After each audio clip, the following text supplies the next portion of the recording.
All right, what is going on, guys, and welcome back to game number 2 between Whitera and Braddock. We've had a great start to this series already. If you guys haven't seen the first game, make sure you guys check it out. It's on my YouTube channel, and it's time to start the second game here. Whitera with the GLGL with the double up face eyes, and Braddock responding in kind. Remember, guys, both these guys are from Europe. They've been doing an exceptional job representing Europe as of late, guys. I've got to admit, of course, Whitera, like I said before, representing TT Esports all by himself, but that's okay, because when you've got Whitera, you don't need anybody else on your team. He can all kill anybody at any time. You never know what's going to happen when Whitera rips out the special cookbook of special tactics.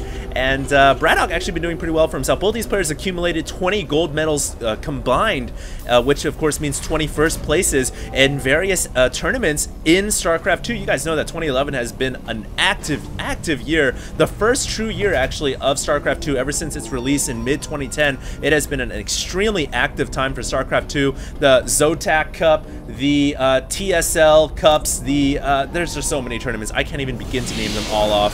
So, let's just see what happens here. This is game 2. Now, I do apologize, guys. I'm not too sure what tournament this set of games may be from. I'm sure it is from some kind of an organized setup, but unfortunately, the website where I downloaded this replay pack from didn't specify which tournament this set of games came from. So we'll have to see what happens here. Whitera already up 1-0 in this series, and Whitera getting lucky once again, actually sending his initial scouting worker over to the right-hand side. So I don't know how he always knows where his opponent is spawned, but he's going to be able to get up in there, and unfortunately a supply depot raising just one isn't going to block that probe from running in.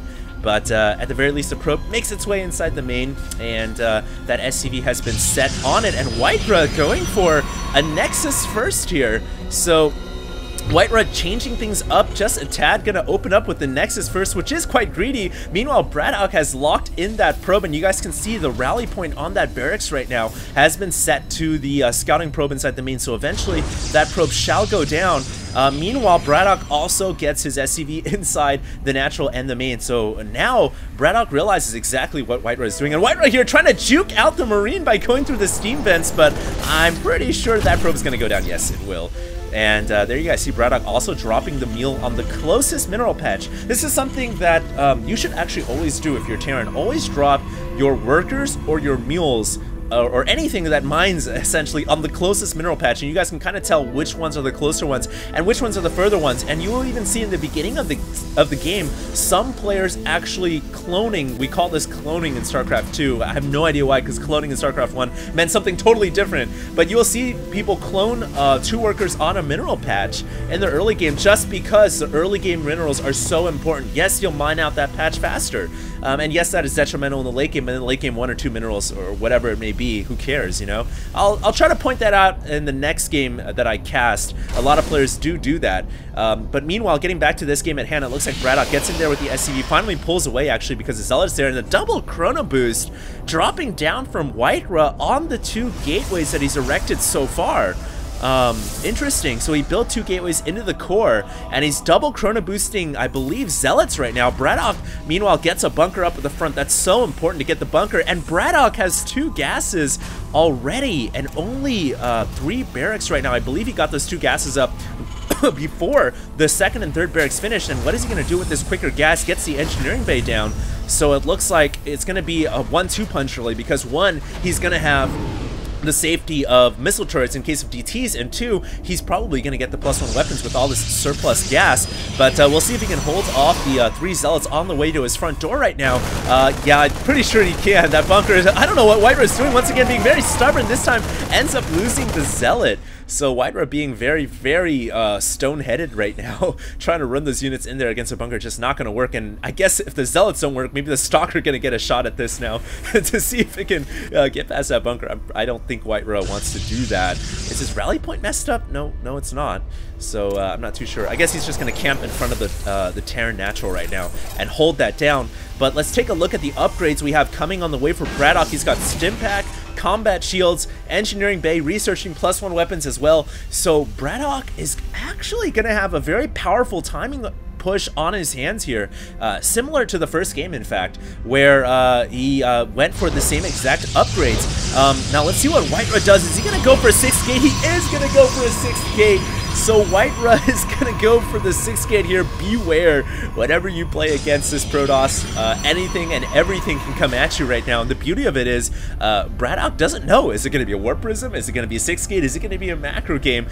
You know, you just really don't know. So it is going to be a 6th gate coming out for Whiterun here. All of his Warp gates coming right now with 3 gateways coming out. I would imagine he's going to get a pylon down pretty soon outside of the main. That pylon's not really going to work because unless he wants to warp in units and get stuck on the high ground. There is that probe coming in, so I guess he's going to get a pylon at the 3rd of Braddock. And Braddock right now, I think, can actually deal with this considering he got those gases fairly quickly because, of course, he's going to have stim, combat shields, and +1. But it's going to come down to the micro here. Both armies actually moving out, and Braddock bringing 5 SCVs with this attack as well. Braddock is going to go for a very, very powerful timing push here. The pylon is unseen, but I don't think Whiterun is going to try to be aggressive here. Whiterun is going to use his warp gates to warp in defensive units now. This is actually a really powerful attack coming out from Braddock, and Braddock is showing Alterans here how to deal with the 6th gate. If you got a 6th gate on your hands, just push out, no problem.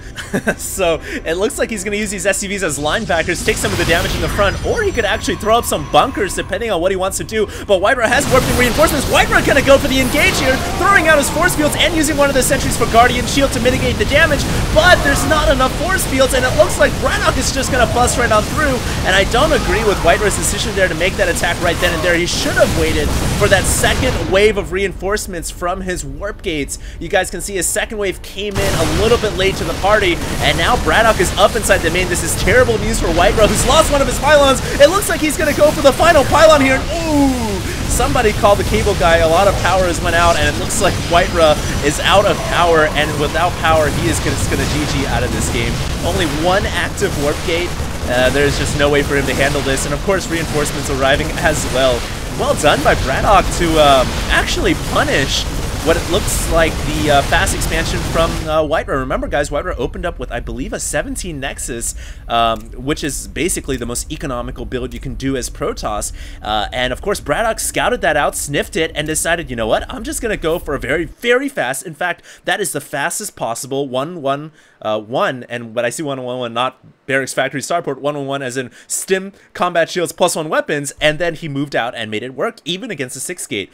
So well done right there by Braddock. Series is now tied up to 1, and we're going to go to the final game between these two guys. Hope you guys enjoyed, and stay tuned for the 3rd game. HD, signing out.